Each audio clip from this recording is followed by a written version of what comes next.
Corona को लेकर परेशानी और चिंता दोनों बढ़ी है। कोरोना पर संसदीय पैनल में चर्चा है। 10 लाख केस के करीब भारत पहुंच चुका है। सस्ती दवा और सस्ते उपचार की मांग है। महंगी दवा को लेकर फार्मा कंपनियों की जांच की जाए, ये भी कहा गया। और सीधा रुख करते हैं नीता शर्मा हमारी सहयोगी का। नीता, यहाँ पर करीब भारत जो है अब 10 लाख के करीब आंकड़ा पहुंचने वाला है कोरोना पॉजिटिव मरीजों का। संसदीय पैनल में जो चर्चा हुई है, किन किन बातों को लेकर यहाँ पर चिंता जाहिर की गई है? सबसे बड़ी बात जो है वहाँ पर ये की गई है, जो ड्रग अवेलेबल है वो ओवर द जो शेल्फ है वो ब्लैक मार्केट क्यों किया जा रहा है, क्योंकि जो अगर कोई भी ड्रग है, चाहे रेमडेसिविर हो या कोई और हो, जिसकी कीमत एक वायल की कीमत 5400 के आसपास थी, वो ब्लैक मार्केट में 60 हजार का बिका है। इस तरह की खबरें जो हैं वो पहुंची थी सरकार तक भी। यही वजह है कि जो ड्रग कंट्रोल अथॉरिटी है उसने पूरे देश भर में चिट्ठी लिखी थी कि इस ड्रग की जो ब्लैक मार्केटिंग है उसे कंट्रोल किया जाए और इसके फ्लो को रेगुलेट किया जाए। तो इस बात पर चर्चा हुई थी संसदीय कमेटी पर, जो केंद्रीय गृह मंत्रालय होम मिनिस्ट्री अफेयर्स द्वारा की गई थी। उन्होंने उसमें यूनियन होम सेक्रेटरी तो साथ में थे ही, साथ में लव अग्रवाल जो हेल्थ मिनिस्ट्री से ताल्लुक रखते हैं वो भी वहां पर थे और सीनियर ऑफिसर्स थे। उनसे ये बोला गया था कि भारत सरकार जो है वो सस्ते ड्रग्स का प्रचार क्यों नहीं करती है, सिर्फ महंगे ड्रग्स का प्रचार क्यों करती है, क्योंकि आम जनता जो है वो इतने महंगे ड्रग्स अफोर्ड नहीं कर सकती है। साथ में ड्रग्स के ऊपर चर्चा भी की गई थी कि और कौन कौन से ड्रग्स जो हैं वो अवेलेबल हैं, इसके बारे में उन्हें बताया जाए। ये संसदीय कमेटी जो है 31 मेंबर्स की थी, जो होम अफेयर्स की थी। पिछली बार ये जून 3 को होनी थी, लेकिन क्योंकि लॉकडाउन चल रहा था उसके कारण जो मेंबर ऑफ पार्लियामेंट है वो वहां नहीं पहुंच पाए थे। लेकिन कल ये मीटिंग हुई थी। इसके अध्यक्ष जो हैं कांग्रेस नेता मिस्टर आनंद शर्मा थे। ये भी बोला गया कि ब्लैक मार्केटिंग के साथ साथ बाकी के जो ड्रग्स हैं वो भी अवेलेबल किए जाए और फार्मेसी कंपनीज को ये बोला जाए कि जो ड्रग्स हैं वो थोड़े चीपली अवेलेबल किए जाए, क्योंकि जो आम जनता है वो इतने महंगे ड्रग्स अफोर्ड नहीं कर सकती। जी नीता, बहुत बहुत शुक्रिया इस पूरी जानकारी के लिए। तो संसदीय पैनल में जो चर्चा हुई है काफ़ी अहम है, क्योंकि जिस तरह से कोरोना की जो दवाइयां हैं फिलहाल जो इमरजेंसी हालात में दी जा रही है वो उसकी कालाबाजारी हो रही है। किस तरह से फार्मा कंपनियों को भी कहीं ना कहीं उन पर भी नकेल कसने की कोशिश हो रही है कि वो कम कीमत पर इन दवाओं को उपलब्ध कराए। मुंबई की बात करते हैं। कल रात से ही तेज बारिश हो रही है और सुबह भी बारिश है, लेकिन हालांकि अभी इस वक्त तेज बारिश नहीं हो रही है। मुंबई, ठाणे और कोंकण में भारी बारिश का अनुमान बताया गया है। साथ ही आपको बता दें कि सायन, परेल, हिंदमाता, अंधेरी, सबवे, कुर्ला में जल जमाव हो गया है और आज सुबह 9:13 पर 3.5 मीटर की हाई टाइड आने की भी आशंका है। सुनील सिंह हैं हमारे साथ, सीधे उनके पास चलते हैं, उनसे जुड़ते हैं, उनसे जानते हैं क्या है हालात। सुनील, एक तो कोरोना, महाराष्ट्र और मुंबई बुरा हाल है वहाँ, अब ये बारिश, आज क्या है हालात और किस तरह की आशंकाएं और संभावनाएं हैं?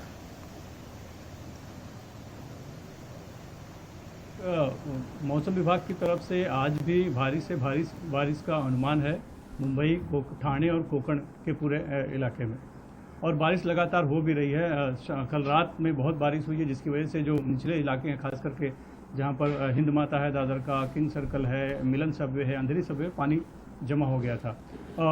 सुबह से बारिश की रफ्तार थोड़ी कम हुई है, इसलिए बहुत कहीं ज़्यादा पानी भरा हुआ नहीं है। पानी ज़्यादा करके पंप कर निकाल दिया गया है। लेकिन एक बात है कि अभी सुबह 9:15 पर हाई टाइड का वक्त है। 3.15 मीटर की तकरीबन लहरें उठेगी। उस दौरान चूंकि बाहर के पानी की निकासी की रोक दी जाती है, दरवाजे बंद कर दिए जाते हैं निकासी के, तो पानी अगर बारिश इसी तरह तेज होती रही तो पानी जमा हो सकता है। लेकिन अभी हम कहें तो स्थिति जो बहुत ही सामान्य है।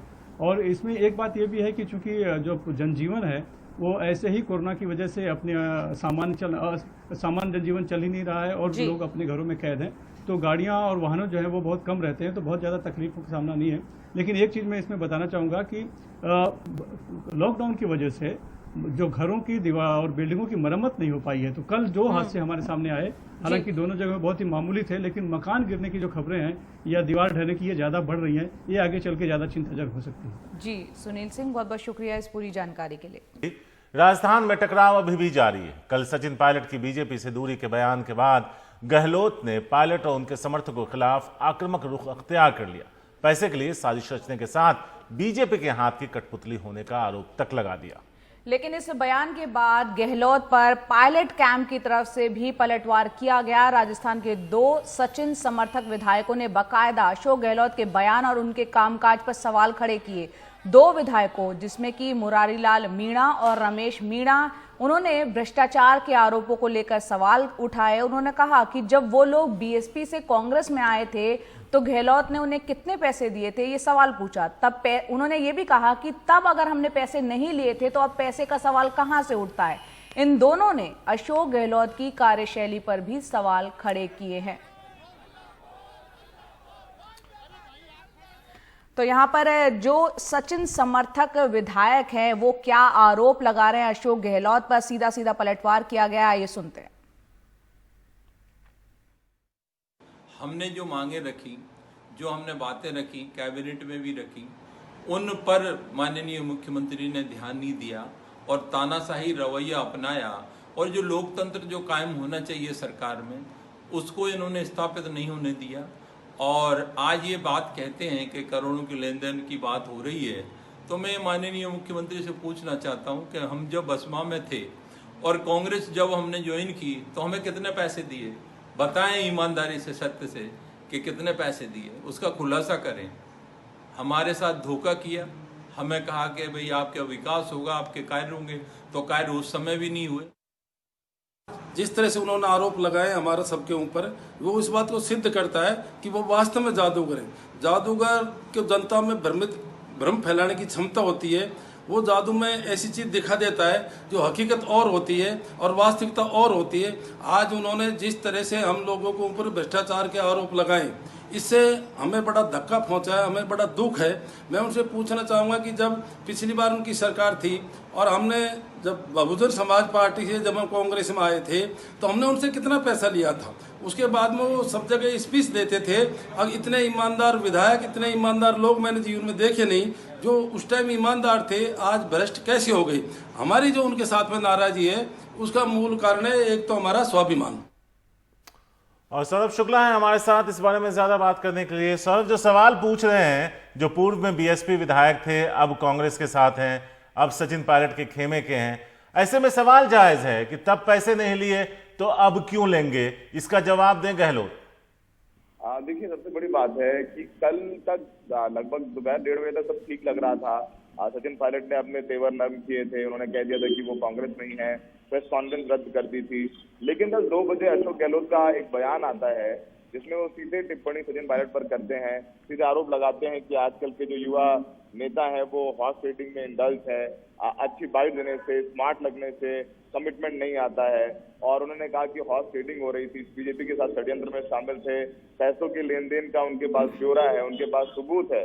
तो ये सीधी बातें सारी उन्होंने कल कही, जिसके बाद कहीं थोड़ा मामला बिगड़ा है। और यही वजह है कि लग रहा था कि शाम तक कुछ विधायक वापसी होगी, कुछ सीधे बातचीत का दौर वापस चलेगा। लेकिन रात लगभग 9:30 बजे के बाद ये 2 वीडियो बाइट रिलीज की गई। रमेश मीणा जो कि मंत्री थे उनको हटाया गया, परसों ही खाद्य फूड सप्लाई मिनिस्टर थे उनको हटाया गया। वो उनकी सीधे बात ये है, पहले वो बीएसपी छोड़ के आए थे कांग्रेस में, उन्होंने कहा कि आप ये कह रहे हैं कि हम लोग खरीद फरोख्त में शामिल है, हॉर्स ट्रेडिंग कर रहे हैं, लेकिन आप ये बताइए कि जब हमें बसपा से लाए थे कांग्रेस तो आपने कितना पैसा दिया था। तो सीधा आरोप अशोक गहलोत पे लगा है। लेकिन अब अशोक गहलोत शांत है, क्योंकि ये भी सूत्र बता रहे हैं कि कांग्रेस चाहती है कि राहुल गांधी एक और मौका दिया जाए। यही वजह है कि रणदीप सुरजेवाला ने अशोक गहलोत के बाद एक प्रेस कॉन्फ्रेंस की और कहा कि दरवाजे खुले हुए हैं, अगर सचिन पायलट कुछ कहना चाहते हैं तो मीडिया के बजाय जयपुर आए और यहाँ पर परिवार में आकर अपनी बात रखते हैं, उनकी बात सुनी जाएगी और विधायकों को लेकर के आए। तो कांग्रेस अपना तेवर नरम कर रही है।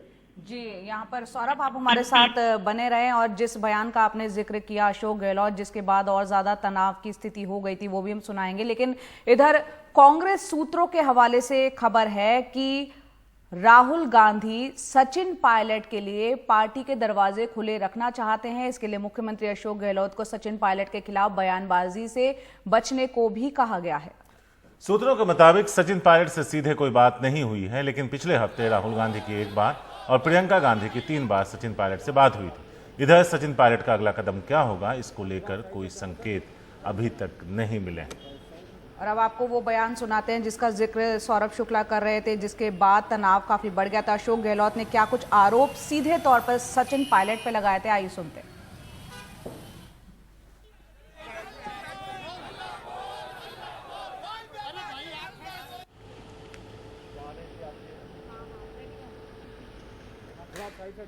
तो अभी आप सचिन पायलट को लेकर उन्होंने हमला बोला था और कहा कि अच्छी अंग्रेजी बोलने से, अच्छी पर्सनालिटी होने से या फिर स्मार्ट दिखने से कोई ज़्यादा फर्क नहीं पड़ता, इससे कमिटमेंट नहीं आता। क्या कहा है अशोक गहलोत ने, आइए सुनवाते हैं।